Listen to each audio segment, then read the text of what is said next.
Welcome back to the Changeover, everyone. We've got a packed agenda today, and I'm particularly excited because we have a new voice joining our usual ruckus. Arthur, welcome to the show. Thank you, Marcus. It's a pleasure to finally be here. Arthur Vance, for those tuning in, former club player, once took a set off a future top 100 pro in a satellite, mind you. The aura was palpable that day. I'm usually found pondering the philosophy of the second serve, or trying to get my microphone to actually work without that menacing green light staring at me. The green light is how you know it's on, Arthur. My spreadsheet doesn't care about your microphone's Dora. Indeed. Welcome, Arthur. A true gentleman's game, this podcast, even with Elena's spreadsheets. I'm Julian Price, here to remind everyone of the golden era of wooden rackets. Right, another one for the old days. Leo Sterling, everyone. Ex-trainer, seen 1,000 days on the road. And I'm here to say, Arthur, if you're not sweating, you're not living. And that green light means you're on, mate. And I'm Marcus Thorne, for those who forgot. Veteran reporter, chasing the narratives, not just the numbers. And speaking of numbers, or rather, the lack thereof, this podcast is powered by secondserveaces.com, where you can find all our articles and Elena's groundbreaking analytics. Yes, secondserveaces.com. I'm still trying to figure out if the coffee in the virtual press room tastes better than the battery acid they serve at most tournaments. It tastes like data, Arthur. Pure, unadulterated data. But let's get into something a bit less virtual, shall we? The news out of Fujairah. That was a situation. A situation is an understatement, Elena. We're talking about an ATP Challenger event being suspended mid-play because of drone attacks. Players running for shelter. This isn't just a rain delay. This is unprecedented in recent memory. Unprecedented? Marcus, I've seen some dodgy situations on the Challenger Tour. Not drones, mind you, but players stranded, no money, no support. This is the dark side of the tour, magnified. Those blokes, they're not flying private jets, they're scraping by. It rather puts the emphasis on the tour aspect, doesn't it? One envisions the Grand Slams, the pristine courts, but these Challenger events, they are the lifeblood. To have them disrupted by such geopolitical unrest, it's a stark reminder that the world outside the baseline is a rather messy place. It shatters the times of the game, doesn't it? You step onto the court, you're in a bubble, a sacred space. To have that broken by the world literally exploding around you, the psychological impact on those players, I can only imagine. And speaking of psychological impact, I had texts from players, Daniil Medvedev among them, stranded in Dubai just days before, trying to figure out how to get to Indian Wells. The whole region is on edge. And these Challenger players, they're not getting the same level of evacuation protocols as the top guys. The logistics alone are a nightmare. My models can predict match outcomes with 87% accuracy, but predicting geopolitical stability in a region like that is, well, it's beyond the scope of my current dataset. But the ATP should have had better contingency plans, or perhaps not scheduled a tournament there in the first place, given the escalating tensions. Exactly, Elena. Common sense, mate. You don't send young blokes into a war zone. Their bodies are writing checks they can't cash on the court, let alone off it. This is about basic safety. The ATP needs to look hard at where they're sending these players. It reminds one of the early days of international competition, before the professional era, when travel itself was an adventure, often fraught with peril. But this is different. This is direct, immediate danger to life and limb, a far cry from the genteel rivalries of the 70s. A very far cry indeed. The quiet intensity of a second serve, the philosophical battle within, that's what tennis is, not sirens and drones. It diminishes the purity of the contest. Purity or not, the narrative is now about player safety and the ATP's responsibility. It's a tough look for the tour, which, ironically, brings us to another player who's been facing some tough looks lately. Iga Swiatek. Yes, the AIN. Heavy metal. Iga. The article on secondserveaces.com really dug into her recent Doha defeat to Sakari, ending that 109-0 streak in WTA 1000 matches after winning the first set. That's a statistical anomaly, even for her. Heavy metal, huh? I always thought her game was more like a relentless jackhammer. But 109-0, that's a serious run. To lose that after winning the first set, it points to a mental crack. A fitness crack, maybe. Something's not quite right. Or perhaps the times of invincibility has simply dimmed. Even the most powerful forces in nature have their moments of ebb. The philosophy of the second serve teaches us that even perfection has its limits, its vulnerabilities. She has been compared to the great champions, of course, But even they had their moments of vulnerability. Bjorn Borg, for all his ice-cool demeanor, would occasionally falter. It's part of the human drama of the sport, isn't it? This relentless pursuit of perfection. The article also touches on her controversial moments, the gamesmanship. That's part of the narrative too. She's not Ostapenko, but she's not above bending the rules. Does that suggest a different kind of pressure getting to her?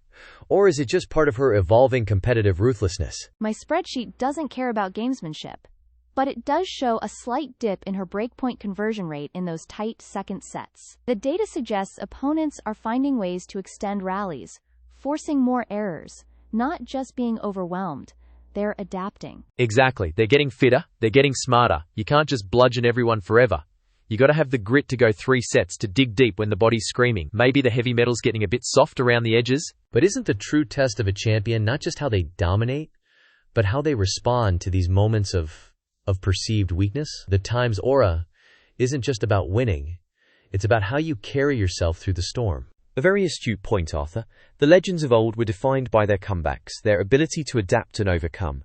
Lever, Rosewall, even after their prime they found ways. It's a question of resilience. And that resilience is what makes for a compelling story. That's the currency in the modern game, the narrative. And speaking of narratives, and the blending of the human story with raw data, let's talk about the translucent transparency of our work here at The Changeover, powered by SecondServeAces.com, where AI analytics meet human intuition to give you the full picture. My intuition is that her opponents are hitting more forehand winners down the line against her, Marcus.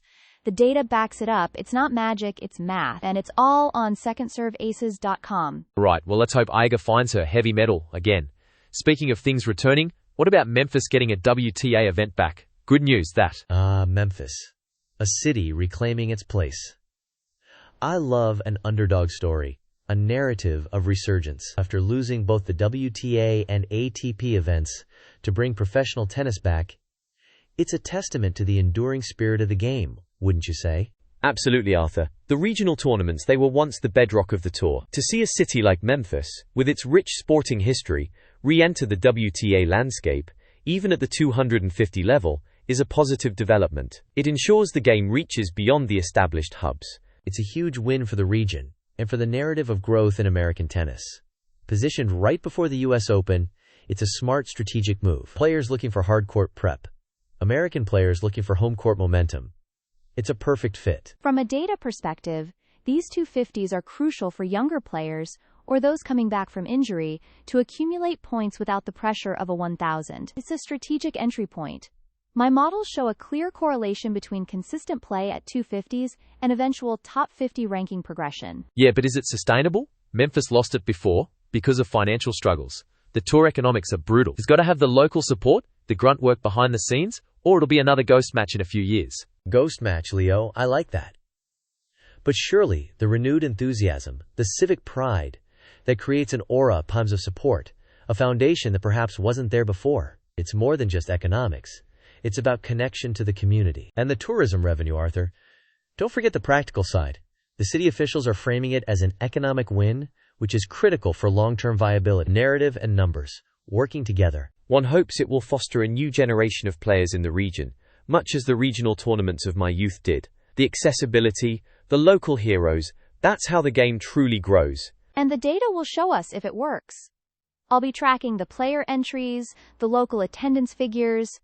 The spreadsheet doesn't lie. Well, on that analytical note, we are out of time for today's special Monday edition of The Changeover. Thank you, Julian, Elena, Leo, and our new host, Arthur. Thank you, Marcus. A pleasure to be here. And the green light didn't even intimidate me that much. In the end, I think I'm getting the hang of it. You'll get there, mate. Just keep sweating. For all of Elena's spreadsheets and the full articles on everything we discussed today, head over to SecondServeAces.com. You won't regret it. Indeed. A wealth of information, even for those of us who prefer the tactile sensation of a well-strung wooden racket. We'll be back soon with more from The Changeover. Until then, keep an eye on the draws and keep an ear out for the stories. And check out SecondServeAces.com. All right, before we even touch the draw, can someone explain to me why the coffee in the press room tastes like battery acid and despair? It's truly damaging my tennis aura, you know? Because you're drinking the instant stuff, Arthur. It's your first time on the road with us, mate. You got to learn. And what's this aura business anyway? You're not trying to test the yuan resonance of porcelain? Again, are ya? Leo, It's about the philosophy of the second serve and my internal resonance. And for the record, that was a scientific endeavor. Arthur Vance. I'm Arthur Vance, by the way, for those just tuning in. Usually I'm just struggling to remember our website, which is secondserveaces.com. See, I got it this time. Impressive, Arthur. You even managed to say it correctly without the microphone's green light intimidating you this time. And speaking of things that need to improve, let's talk Sinner at Indian Wells. The article mentions his struggles there, and frankly, my spreadsheet agrees. Sinner. A truly gifted player, but Indian Wells, with its peculiar slow hard courts, it's almost like a clay court masquerading as hard. It rewards patience, a more classical approach, perhaps even a wooden racket game. A wooden racket, Julian, really? We're talking about a guy who just got a Laureanis nomination. The narrative around Sinner and Alcaraz right now is all about who's taking the crown, not what kind of wood they're swinging. That Laureanis nod, it solidifies them as the new kings, doesn't it? The Laureanis nomination is narrative currency, Marcus. My spreadsheet doesn't care about narrative closure. It cares about Sinner's win rate on courts with high bounce and low pace. He's made the semis. But against Alcaraz, his aggressive game just doesn't get the same leverage on that surface. That's it, Elena. It's the grit. Alcaraz, he's got that adaptability, that mental fortitude. Sinner's trying to remodel his game, as the article says, adding more to his skill set. But sometimes, you just got to stick to what you do best, mate. That's where the real aura comes from, Arthur, not some fancy coffee. But what if the remodeling is asterisk part times of the aura, Leo? What if he's trying to transcend his current form, to reach a new philosophical plane of tennis? It's an underdog story in plain sight. He's chasing Alcaraz's shadow there, and the shadow's getting longer. Alcaraz has already completed the career Grand Slam, the youngest ever. Sinner's got 2 majors. But those 2 losses to Alcaraz at Indian Wells, that's a mental hurdle, isn't it? That's the story people will remember. Indeed. While the big 3 perfected their own styles, Sinner seems to be chasing, trying to be a Djokovic 2.0. But is that truly authentic, I wonder? Or merely a reaction to Alcaraz's brilliance? Perhaps he should look to the masters of the 70s, who adapted their games with subtlety, not wholesale overhauls. Subtlety doesn't show up in the breakpoint conversion rates, Julian. Sinner's looking at Alcaraz's ability to win ugly, to extend points, and realizing his flat hitting needs more dimensions for those slower surfaces. It's a calculated risk, not just a whim. Calculated risk, yeah, but you can't calculate everything. You can't calculate the toll on the body, the mental grind. This remodeling could be the bill coming due for his game. He had a 3-month ban, remember? Then an early loss in Doha? It's not a smooth ride. A ban, you say? That reminds me, this whole discussion about the human element, the player's journey. It's all part of the translucent transparency that powers our insights here at the Changeover, where AI analytics meet human intuition. All brought to you by secondserveaces.com. Speaking of transparency, or lack thereof, let's talk about the ATP and the recent chaos in the Middle East. That Fujairah Challenger, players running off court mid-match because of explosions nearby. And Medvedev, Rublev, stranded in Dubai. It's not a good look, is it? Not a good look, Marcus. It's an absolute disgrace. I spent 1,000 days on the road with journeymen, saw the dark side of the tour. But bombs falling, players evacuating, that's beyond the pale. Where's the grit in that, putting blokes in harm's way for a few quid? The article points out the ATP's documented pattern, Leo.